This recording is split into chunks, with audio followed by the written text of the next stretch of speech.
Yes, I think they are being taxed fairly. You know, the city hasn't raised its tax levy in probably since I think about 2011 when I was on council. In full disclosure, I think we raised the trust and agency levy by a nickel, if I recall.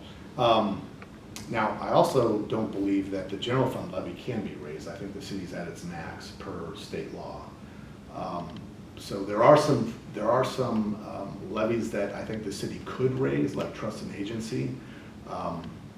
But the general fund levy, I think, is maxed out at I think it's $16.50 per 1,000 assessed. So I think they're taxed fairly. I think two things on this topic. A lot of confusion is created because people's taxes do go up. The reason those taxes go up is the assessed value of individuals' property goes up, or business evaluations go up. So if you're a homeowner and the assessor values your house in 2015 at $150,000, and then in 2020 evaluated it at $200,000, you're paying on 200 instead of 150. So then your tax bill goes up, and you immediately think that someone has raised your taxes, where technically the city hasn't.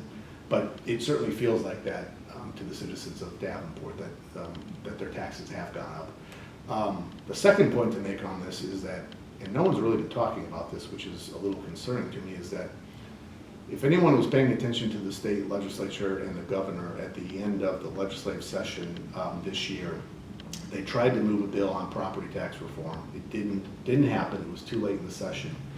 But all of the key committee members in the Iowa Senate and Iowa House and the governor have said next year we are going to do property tax reform.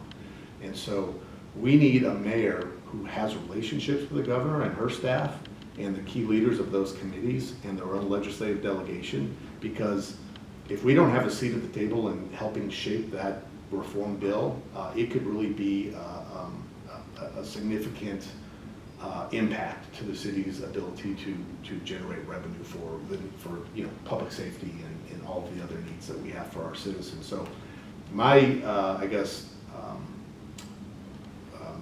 question or thought for citizens to consider as they think about who to vote for on November 4th is, who do you think has the best relationships based on their previous track record and previous history with Governor Reynolds, with her staff, with Chairman Moore in the House, and other key leaders of the committees that are going to shape that bill. I want to make sure I'm in Des Moines and at the table on a regular and consistent basis as that bill is being considered, because it has the potential to be the most significant legislation that the Iowa legislature has passed to impact cities in the state of Iowa in 20-ish years, I would say.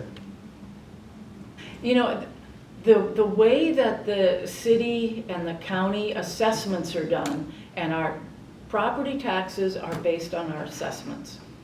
They are done according to the market value of properties. So as it relates to property taxes, the mayor has nothing to do with any of that. As it relates to some of the enterprise funds like stormwater or sewer or garbage collection, we have those enterprise funds. They help us do projects.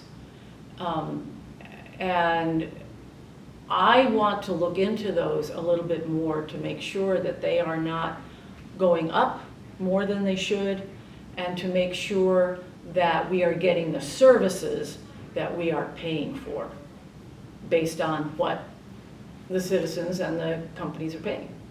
So that's something I need to look into more, and that's with the city administrator, the CFO, and of course council will have to be involved in that as well.